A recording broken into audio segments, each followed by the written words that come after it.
You're listening to the Jiu Jitsu Lou podcast, and I'm Lou Temlett. I'm guessing you're having a good day because either you've been on the mats, considering getting on the mats, or maybe you're a lifelong athlete. I'm so happy you're here listening or watching this episode. Please don't tap out before the end. When you want to empower families, create a vision to start a jiu-jitsu school, I'd like to welcome Danie Neff to my podcast. Hi, Danie. How are you? Hi there. Thank you for having me. You are very welcome. Tell us where you are joining from. So I am in the States. I'm in Michigan, Tuscola County, Frankenmuth, Michigan. It's a tourist city, so maybe people are aware, but. Incredible. And it's obviously the time difference. So I just want to thank you for joining me relatively early in the morning. And you kind of come chatting quite a fair way through your pregnancy, even though you're still training jiu-jitsu. So talk to me about your kind of pregnancy and whether you're still training. Yes, absolutely. So, I trained with my first pregnancy. This is my second pregnancy. And actually today marks the beginning of my third trimester. So we're getting there. And training looks a lot different these days, certainly. But I am maintaining just my, consistency with jiu-jitsu. I'm still, just watching videos, going to class, doing what I can, and drilling. It's a little bit more difficult. But yeah, we're showing up still for ourselves and for our journey. Good. And you've done it already with your first pregnancy. How did you find that kind of, coming through the ranks and being pregnant for the first time whilst training jiu-jitsu? Yeah, absolutely.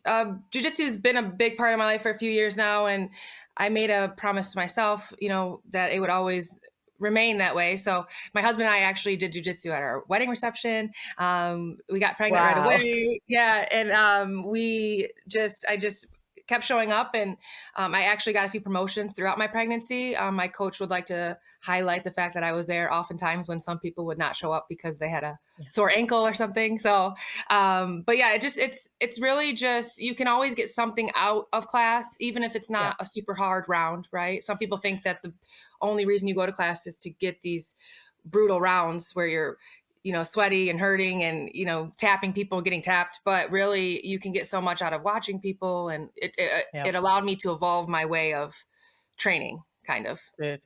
I think that it's really helpful for you to explain that, because any of us that have had injuries and had to take time off, training, like you say, with those hard rounds, but we still show up. We still will go and watch the classes. We're watching videos. We're observing. We're still in the mix of, the jiu-jitsu world and our own progress, because we have to take responsibility for everything that we're involved with. And especially if we want to continue to grow and continue training jiu-jitsu for a long time. Now, I just want to circle back because you mentioned training jiu-jitsu at your wedding reception. Yes. You need to tell me about this. Yeah, it's actually funny. The video went viral a few months after our wedding on TikTok and other platforms. A lot of people had a lot to say about it, for better or for worse. But we wanted to do something fun. At that point, my husband was a purple belt. I was a blue belt. And, after our first dance, we said, we want to do something that's completely us, but a very quick, just something fun that people can call back to. And at first he was kind of hesitant. My husband is very much no eyes on him. He's not like me. I'm out there in your face, very outgoing. And he said, wait, we're going to do a round in front of everyone. And I said, yeah, it'll be great. Your coach can, I can wear a white gi, he can wear a black one, like a tux and a dress. I finally talked him into it, and he'll tell you today that it's one of the best things he's agreed to, because it was a blast. Everyone was standing on the tables. We had about 300 people there. Wow. It was only 5 minutes or so, and obviously we talked beforehand. We're like, okay, we're not going to get too crazy, but there was some fun moves we pulled out. But it's funny to see how the jiu-jitsu community reacted online. And, some people are very serious about it. I went for a knee bar as a blue belt, and some people had a conniption with that, but it was all in good fun. And we had our hands raised at the end. The photographer got great photos, and it was wonderful. Yeah. I love that. Now, did they pull out the mats? Yes. What was the organization here. Yep, we had a few of my guy friends. I said, okay, here's the plan. I had a little itinerary for the wedding, and at the time of, I think it was 7 p.m., it said jiu-jitsu match, and I was like, what's going on? So my guy friends pulled out the mats that we have at our house and rolled them out, and his coach announced us out of the, this corner, that corner. Oh, And wow. yeah, and we did our walkout songs, and it was a quick, 5-minute, just fun match. We were laughing the whole time, and I'd grab his back, and then he take me down, and it was a great memory for sure. Oh, fantastic. That does sound very exciting. It sounds like you may well have inspired others listening for future wedding receptions. Yeah, hopefully. You never know. Yeah. At least it's at least no full-on submissions. So you're still Yeah, no, married. no So that's injuries. great. I said, yeah, I want to be able to walk out of this. We're not gonna, I'm pretty competitive, but I was able to put that aside for my new husband. So. Okay, that's great. Now, talk to me about your athletic background, because the tenacity and the drive and determination that you bring to all elements of your life started much further back in your athletic career. Talk to me about that. Yeah, so from as long as I can remember, I was an athlete in school, voted class jock, maintained multiple sports at once, 5 sports throughout the year. Basketball, softball, volleyball. Once I graduated, I played some club sports, but I knew that I wanted to start doing something. I've always been someone where I can't do many things leisurely. I kind of dive in. I want goals that are related to whatever I'm pursuing. So I started lifting weights. I was interested in bodybuilding. I pursued 2 shows and did that. That was an experience for sure. Very challenging lifestyle. Then powerlifting. And then I became a certified personal trainer. And I started my boxing career about 2016. Yeah. And then after an injury in boxing, after I won Golden Gloves in 2018 in Detroit, I was recommended that I take a break from the mats, if not permanently, or the ring rather. And it was recommended by my then boyfriend, now husband, that jiu-jitsu was where I needed to be. And I said, oh, I'll give it a try. And he made a joke right away. He's like, you're the person that goes to a car dealership to look at cars. You bring home a car. He's like, you're going to be obsessed with jiu-jitsu. And surely the night after my first jiu-jitsu class, I texted him and I said, I think I need to buy mats for my basement. I'm hooked. So, and the rest is history. I'm glad I found something where I feel truly at home. And I think that everything I've learned in other sports and athletics really can be culminated in pursued and strengthened in the jiu-jitsu arena. Yeah. I love the fact that your husband, or then boyfriend, was able to identify the fact that walking into a car dealership and walking out with a car, the likewise with jiu-jitsu, as soon as you see it and experience it, you are then hooked for life. Where does that mindset come from? Because I have similar behaviors. I know what I want to achieve. I know what my goal is, and whatever is might potentially get in the way. I'm very kind of narrow-minded with my own personal development, but that sounds a bit like you as well. Yeah, absolutely. And I'm not sure where that developed. I think it comes from partly being stubborn. I was a middle child, and I don't know, I just always had a way of, quantitative. I would come up with something that I wanted, and regardless of what it took to get there, I said, it doesn't matter, how long or what I'm going to encounter, I'm going to make it happen. And as I got older and pursued, my college educations and, my business development and the workforce and different athletic endeavors, I would see people achieving things. And I said, really, the only difference between those doing things that are hard and accomplishing these goals are people who think they're crazy enough to think they can, and they really don't take no for an answer. So I remember telling my jiu-jitsu coach with my first tournament, I signed up as a white belt right away. And I said, I'm going to compete. And I said, why not me? If other people can do it, there's no reason why anyone can't do it if you put the work in, for sure. Absolutely. So you signed up. I just need to take a moment, because most white belts aren't quite as forthcoming with signing up for competitions. But really, how soon as a white belt did you sign up? I signed up, 2 months after training. Wow. Yeah. And just out of sheer determination, because you'd seen others do it, and why couldn't you? Yeah, absolutely. And I felt that, how am I going to gauge? Because I knew I kind of had the advantage of being athletic, right? When you're on the Yeah. mats for the first time, it's a little bit different. People that are athletic, you can kind of identify versus those who have never pursued athletics before. But I said, I want to Mm. see the only way to gauge where I'm at against fellow white belts that are my age, my size, my skill level is to sign up for competition versus going to the same class with the same training partners every day. So I signed up 60 days after, and I think it was like 4 months. I gave myself a hard 8-week training camp of training in the morning, training cardio, all the extra stuff, making sure, because the last thing I wanted to do was walk in somewhere and feel unprepared. I always want to Yeah. say I did everything I could Yeah. to be ready for that day. And I just went for it. And then I was hooked on competitions too. I think I did 4 in the matter of a year span, just, right away as a Wow. white belt. And that actually really expedited my trajectory. I received my blue belt fairly quickly in terms of, I guess, average rankings and promotions. So I just putting myself out there. If people are hesitant, I would recommend putting yourself out there and testing yourself. The level Yeah. up is so much bountiful, I think. Yeah. Yes.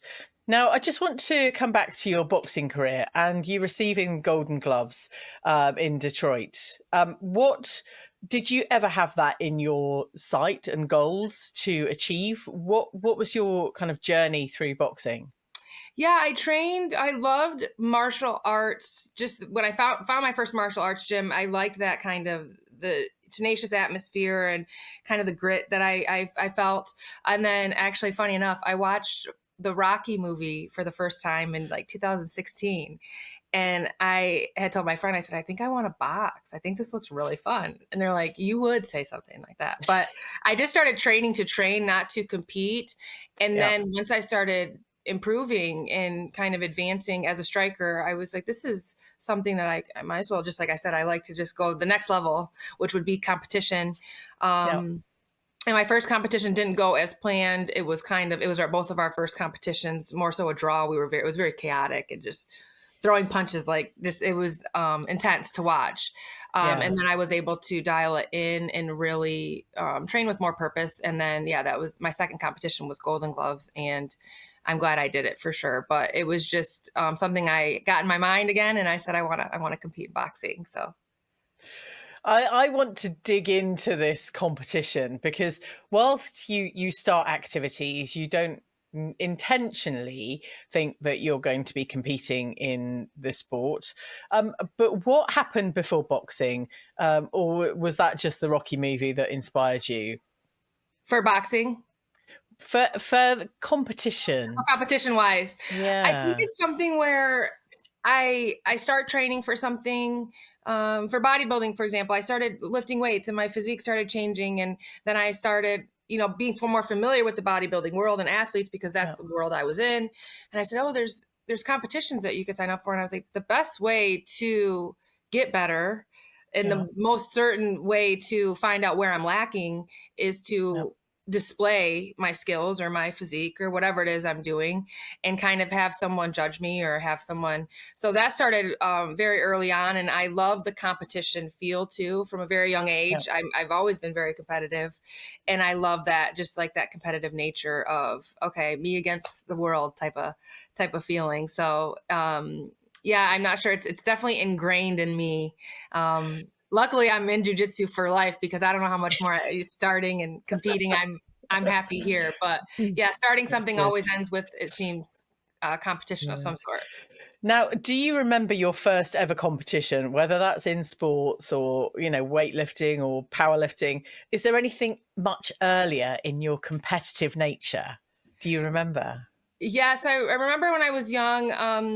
Not distinct memories, but I do remember probably around, somewhere between 8 to 10 years old. Basketball was my first love, and I was obsessed. I would go home at night, and I would tell my dad, I need to make 25 baskets in a row before I can come inside. And he's like, well, this is becoming obsessive. And I said, well, I want to be great, And I remember playing 3-on-3 tournaments and thinking to myself, I was a ball handler. I was a point guard, and I said, I want to be the best point guard. I want to be the best point guard that there is, And obviously, I had all Wow. these big dreams of the WNBA and all those things. But Yeah. I just remember being so consumed and obsessed with this, sport that was just so invigorating and liberating that I wanted to be the best that I could, and I knew just doing it all the time was the way to do it. So I love this energy of wanting to be the best at, whatever sport it is, and finding that drive and determination just to keep going and actually take that really brave step. For most of us, competition doesn't happen very regularly, but we know it's a test of our skill and ability. But some of us fear that measurement. But you seem to thrive on the kind of the feedback that you get from competition. Talk to me about some of your wins and learns from competing. absolutely. I've definitely gotten better at, jujitsu will humble you in more ways than you can imagine. And no one likes losing. It's something that, in my jujitsu career thus far, I've had few losses, but the losses have been the most profound in Yeah. my trajectory. It was funny, my first competition, I did wonderful. I think I finished all my matches within, half a minute or so. And my husband, there was this woman that I went against, and she was so sweet and kind. And she's like, it was so nice to roll with you. You're amazing. And lifting my hand up. And my husband came to me and he's like, I want you to learn something from her. Would you have been that gracious in defeat? And I thought, and I said, I don't know. I don't know. Cause Wow. it's hard to be a good loser when, Yeah. no one wants that, but I've learned that, my first big loss was at Pan Americans. It was my first blue belt competition. And I went to the big one. I said, I want to do IBJJF. We flew to Florida and I made it to finals. I won my 3 first matches, the most matches in Yep. the division. And it was a brutal division. And I got to the finals, and it was a really good stand-up game. She's a MMA fighter. She's been doing this for a long time. She got her purple belt on the podium type of thing. So, and it was a kind of a no points scored. At then I've only been training for a year and a half, so I didn't know everything, as far as Wow. competition. And she ended up winning by an advantage, I believe. And part of my heart was broken because I came there, I wanted gold. But I saw her get her purple belt. I was very happy for her. And I learned Yeah. something in that moment that that was the one match that I learned the most from thus far. And I had lost. And secondly, I was able to be happy for someone who obviously has been training much longer, is well deserved of Yep. this feat. And so I just love what jujitsu does for us that, it's like you said, you win or you learn. And that truly Yeah. is, people say that's cliche, but it is so Yeah. true. Yeah. I agree. I like the fact that I found a fellow. Let's just go all in and do the biggest competition there is for my very first kind of competition, whatever rank. I, as a white belt, I went to IBJJF Masters in Barcelona Oh, wow. last year and did my first competition. I wasn't very prepared. I didn't really know what I was doing. I went on my own. I took the kids, but to get a match in Masters has now gotten easier, but it wasn't quite so easy back then. Even though it's a year ago, things have really progressed in the kind of female sector of jiu-jitsu. Even in the last 12 months, I am so impressed with all the work that everyone's doing to raise the kind of female divisions and categories, which is very impressive. So this time I don't have to travel so far, but signing up for an IBJJF competition is no mean feat, is it, Danie? No, it's a different ball game for sure. It's not your local tournament. Everything is very strict by the book, from weight to gi Yeah. color to everything you're doing is structured. So you go there and you leave there feeling much more like, oh, I'm an athlete. This is a jujitsu athlete. And then it was funny. My husband would say, he's like, we're standing next to our jujitsu heroes. Like, these people are the Yeah. people we watch on the TV who have been training for decades and are the best in the world. And Yeah. he's in the corner, on the mat next to me. Yeah. Well, whilst you had your competition, were you able to observe some of the higher ranking kind of aspirational individuals in the sport? Yeah, we watched a lot, and we came back the day after and observed and were spectators. And it was just, Yeah. I think personally, one thing I love about jujitsu is some sports you like to play but not so much watch. It's kind of, there's sports like that to me, but when it comes to Yeah. jujitsu, it's such a beautiful sport. It's jaw Yeah. dropping. I watch these people, these black belts, who just look like they're flowing, and there's effortless movement, and we're just we love watching it together. So it's something that I enjoy watching almost as much as I love competing, you know. Good. So I feel like you've got a trajectory of, aspiring to be that flowing black belt at some point in the future. Certainly, I would secretly disclose that that's my intent at some point in the future, maybe a little way down the line. But having goals is kind of really important to keep us driving forward. What for you in jiu-jitsu is your goal, Danie? Yes, I would say, the end goal is to definitely have a black belt put around my waist. That's something that, I intend to train until I'm no longer here. So hopefully that happens by then. But as far as what I would like to accomplish while training is to empower and, you know, lift as many people up in the sport as I can, through Good Girls Grappling Club, through my personal journey. Anyone watching or discussing with me, I've brought a lot of folks that had no idea or intention of trying jiu-jitsu into this world. So I think the best thing that us as jiu-jitsu athletes can do is introduce as many people to the sport as Yeah. possible and make it a safe place, make it a enjoyable place for those younger than us, Yeah. females. Like you said, the world is changing, and really Yeah. now is such a time to be alive with jiu-jitsu. It was a much different Yeah. world for those that are instructors. They would like tell you how different it was then, but now it's thriving, and I'm really excited to see what the future holds for the sport. Absolutely. We will hear more about the Good Girl Grappling Club shortly. This episode is sponsored by Good Girls Grappling Club. Good Girls Grappling Club is a non-profit organisation that aims to empower females on and off the mats. They are committed to making women's jiu-jitsu more prominent in the world and vow to encourage each other in their personal and professional lives throughout their journey as martial artists. We all know just how important it is to have that vital encouragement, not just on the mats, but for our own personal journeys in work and as adults, and especially as parents. Go and follow at Good Girls Grappling Club to gather, grapple, and give back. This is the Jiu-Jitsu Lou podcast with me, Lou Temlett, coming to you from the UK. If you could subscribe on whichever platform you are listening or watching on right now, I would be forever grateful. It really will help the show grow and develop and fulfill its vision to kind of build a community of more like-minded individuals in the sport of Brazilian Jiu-Jitsu. And as always, go and check out the clips on YouTube and Instagram. Today, I'm having a conversation with Danie Neff. Danie, let's talk about this Good Girls Grappling Club because once again, you reached out and started doing something in your white belt days. Talk to me about where that all started. Yeah, so it was every time I would go to training, I would notice that it was me and usually one other, two other, maybe a handful of females in most rooms. I traveled a lot as a white belt before children came into the picture. I went to the Grapplers Retreat in California, a few other kind of grappling related, events, and I would notice that there's not nearly as many females as I would like for there to be here, and there's so many men that are pursuing the sport, but it's so fulfilling. So I think it was on the cusp of becoming a blue belt. I had texted my best friend and I said, I think I have an idea. I think we need a community for females in jiu-jitsu. And, I dove right in. I came up with the idea and the logo and kind of what I wanted the nature of the organization to be. And I founded Good Girls Grappling Club a few years ago, and it's been such a passion project for me. It's been amazing. It's kept me accountable for sure. We have meetups every month across the state.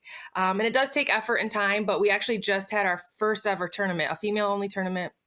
And we had about 23 competitors that signed up and competed, and it was lovely. It's just a way, it's a true sisterhood, and we empower females on and off the mat is what our purpose is. And then we give back to our partners, our those that survive domestic violence and sexual assault. So that's kind of what we stand for, those who maybe don't have, a loud voice, but we train for them, we show up for them. And our goal, it's nice that every meetup, we have a lot of females who have never stepped on the mat for it's the first time. Yeah. What advice, obviously we're through different platforms, we're trying to reach those individuals, primarily females, but others as well, to take that first step onto the jiu-jitsu mats. Now, you may well have had experience in martial arts kind of prior to jiu-jitsu, but for those that haven't had any experience, how can we kind of bring them on board and encourage these individuals to join a club or be part of an open mat or whatever situation in jiu-jitsu? Yeah, I think that some folks see jujitsu. Obviously, it's a unique sport. The way we train is different to those who have never done anything like this before. Mm, But even those who maybe standoffish to, the closeness or the sweat or whatever it is, that's just a little different than what you're used to.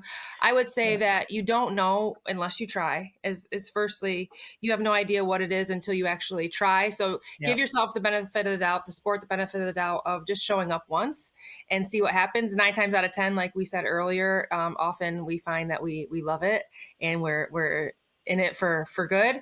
And yeah, then also jujitsu in general, I've learned and what I've seen throughout, my training history thus far is that folks, that whatever you put into the sport is exactly what you get out. And jujitsu has a yeah. funny way of giving you exactly what you need at the time and what you deserve, even though if it feels not that way.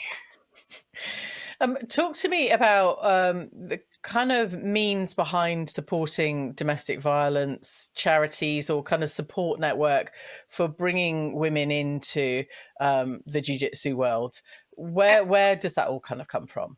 Absolutely. I knew that it's a nonprofit organization. I knew that we're not a fee-based club. It's absolutely free, but donations and things like that. I knew we wanted Yeah, to support an organization. And as I trained with more females, I noticed that a common denominator was many people were there, unfortunately, to, you know, gain self-defense skills because of a yeah, situation that they were unfortunately put into, whether that was they were attacked or a past relationship, abusive relationship. And I felt compelled to seek an organization that supported those survivors and those victims that, maybe needed support for women who were able to get out of a similar situation. yeah. I, have come from difficult situations myself, and actually, whilst it wasn't self-defense I was seeking, it was more that state of mind, that the presence and the well-being, and actually feeling empowered and having a voice. So, whilst being on the mats is not, vocal in any way, unless you're, chit-chatting with your training partner, which does happen on occasions. It's very much about that balanced mind. And I think we're both understanding that jiu-jitsu gives us more than that physical benefit. Talk to me about some of the mental well-being that you can see on the mats, and certainly through the Good Girl Grappling Club. Absolutely. I think jujitsu does much more for your mental space than, I mean, physically it's great. It's a great workout. You gain so much skill and things you can do physically, but mentally it has done so much for myself. I Yeah, see, I like to think that martial artists and fellow jujitsu practitioners are some of the best people in the world. I mean, it's very rare for me to see someone who has a big ego or is, arrogant. I mean, jujitsu just is one of the most humbling and, self-developing activities that you can do, because the mats don't lie. They never lie. And really you're going to find the yeah, truest form of yourself while you're there, because yeah. it's just peeling away all the layers and it's such a Mm, raw experience. And it helps you be, yeah. tenacious and, committed and dedicated and all of that stuff. But also it helps you really character wise. It helps you become the best version of yourself. I believe Yeah. that. I was at a competition class recently preparing for an upcoming competition that by the time this episode goes out, I will have stood on the podium Oh, with a yay! medal. But we'll see, we'll see. Good But luck. thank you. It's about learning the kind of gaps in our own game, but that doesn't just resonate with our jiu-jitsu game. For me, I was, my coach had picked up that my frames weren't very good and I was giving my back away. And for me, that was really poignant in actually holding space and then turning away from things. I related it emotionally to my well being and the things that I kind of echo through other parts of my life. And I'm going, that makes so much sense. And if I hadn't have had that feedback in that moment, I wouldn't be able to work on those things. So for you in your competition days, how important has feedback been to improve your mindset, your game, and where you're progressing? Oh yeah, feedback is everything. Whether it's from our training partners, our coaches, the judges, whatever the case may be. But I've always been someone who takes a notebook to class, and I find that it's very helpful and kind of crucial in my development. But every time after I had to have a hard round, or if my coach is telling me something on the side, those little nuggets of they're gold, really, because you're Yeah. in. It's right afterwards. You're able to remember it, and it's related to something that specifically happened right in front of someone's eyes. So feedback is crucial, and even if you may not remember everything that's said to you. It's kind of a intense atmosphere, but if you pull away, one little thing that you're going to improve Mhm. on, you're bound to do better the next time. But yeah, Yeah. my husband and I always joke that it's funny how philosophical jujitsu is. Some of the things we learn Yeah. physically, we're like, that has to do with so much more than just the physicality. Yeah, absolutely. We could probably talk philosophically a lot more about all of the jiu-jitsu. I feel like there's another episode, Danny. Yeah. But talk to me about the vision for the Good Girls Grappling Club and for your own journey, because obviously you're now married to a black belt, recent promotion. So congratulations to your husband. Thank you. What's on the cards for both of those kind of ways forward? Yeah, we have big plans and goals related to jujitsu. It's definitely something that we see our family pursuing as a family unit. Good Girls Grappling Club, like I said, we're growing each week, and we're up to almost 400 members. We want to, starting in 2026, I want to kind of venture outside of Michigan so we're a nationwide organization, maybe have different chambers for the club. But we definitely have the ultimate goal of opening our own jiu-jitsu school academy, so we can kind of have a headquarters for Good Girls Grappling Club. And also my husband and I, and hopefully our future generation as well, kind of, build something in this community for folks that are, wanting to pursue the sport. Yeah, I think it's really important, and we mentioned family before we started recording as a kind of key topic. Obviously, you are due your second child relatively soon, and the kind of training jujitsu, bringing the next generation through. Um, you've got a young toddler at the moment that I gather is coming onto the mats very soon, and are they quite familiar with you and your husband training jujitsu? Yeah, he's seen us roll a few times, and at first he's like, "Mommy, what's happening?" But now he's very much, we love wrestling and training. We try out moves on him. Obviously, he doesn't know exactly what's going on, but yeah, we had a little our gender reveal actually for. We had a baby gi. It was a blue one. So everything's kind of come back to jujitsu. But yeah, we'll get him on the mats relatively soon, and we think that there's a lot. The world is an interesting place right now, Yeah. and we truly believe that there's challenges that young folks face that maybe we didn't have, Mm. when we were young. And I think the best way to combat maybe the not so great is with things like jujitsu that are hands-on Yeah. and interactive and humbling, and Yeah. forcing people to be face to face and forcing people to have that interaction. So I Yeah. think the best thing we can do, people that are in their 30s, 40s, 50s, 60s, 70s, 80s, is help the generation that is coming up, because Yeah. that's all we can do is help leave the world a better place than what we came Yeah. into. Exactly. I mean, I know you're probably a fair bit younger than me, but it's, we didn't have the reliance on screens. Yes, we watched television, but we were outside climbing trees and being active and kind of being in the environment and making connections with friends. And, whilst most of us weren't in gangs, maybe we were, but, just having a group of like-minded people, individuals, peers together is really important. And I think you're right in saying that bringing through the next generation, having peers in their own physical space to be able to connect with and, ultimately fight with, but in the kind of safe environment, is really important. Absolutely. Yeah. Yeah. I love, and kids class and children training. I mean, now it's a different word. I mean, it's wild to watch some of these kids, how skilled they are. They Yeah, beat me up in a minute, I feel like. But I'm just excited to have an influence, a positive impact. Having an impact on younger folks has always been something that's important yeah, to me. yeah, I've done a few mission trips abroad, and seeing younger people in need and younger people that, really, when it comes down to it, we all just want to feel loved. We want to feel yeah, included. yeah, And if we can provide that to people, especially younger people, yeah. it's a great thing.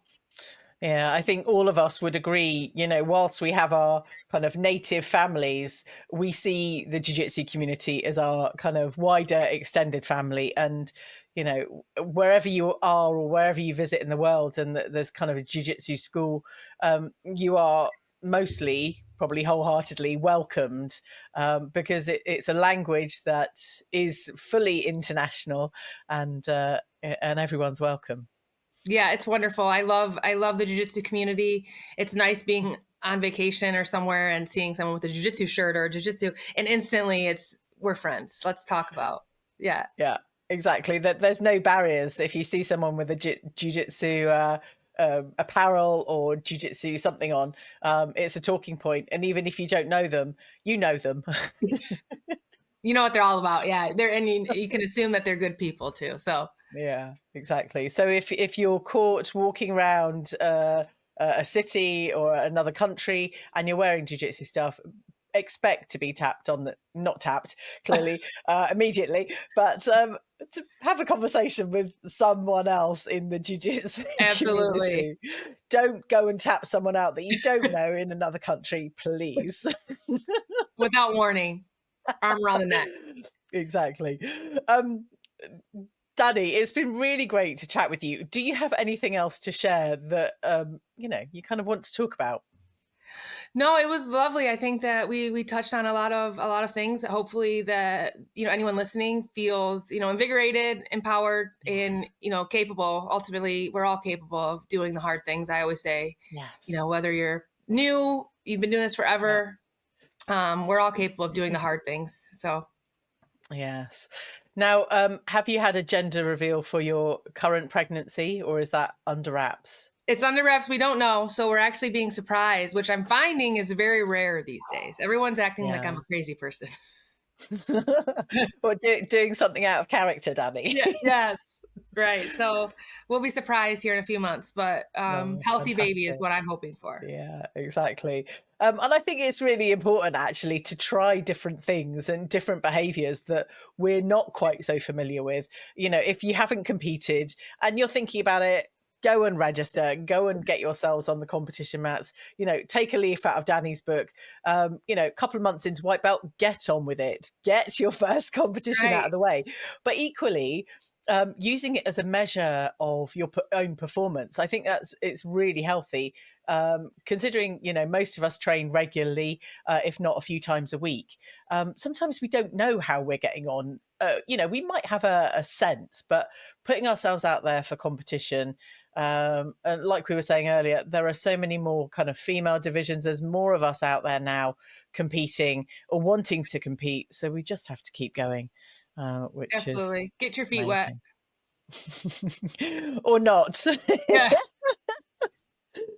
Oh, I love jujitsu, Danie, and I get the sense that you love it too. And I wish you all the success in a very healthy baby and your whole family very shortly being on the mats and training jujitsu. I'm very excited for you.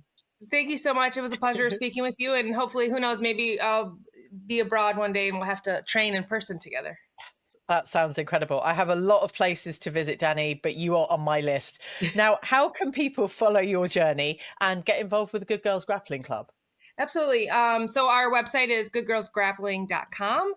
You can become a member for free if you would like. Anyone, any female is welcome, or you can donate. And then my socials on all platforms, TikTok, Instagram, and YouTube is Danie Alexa. So my middle name, Alexa. And yeah, I'd love to be your virtual friend. And if I love new friends in jiu-jitsu, anyone that wants to link up, I'm happy. We will be sending them your way, Danie. But for now, good luck with everything, and good success with the rest of your purple belt days, and progressing further down the rank. Yes, and Further good luck up. to you. Yes, yeah, good luck to you, and I look forward to your competition results here in a few weeks. Thank you. Speak to you soon. See you. I hope you enjoyed this episode. Thank you for telling your friends about this show. And as soon as this episode ends, I'd really appreciate you dropping the show a rating and a review. Thanks again for listening. Catch you on the next episode of the Jiu Jitsu podcast.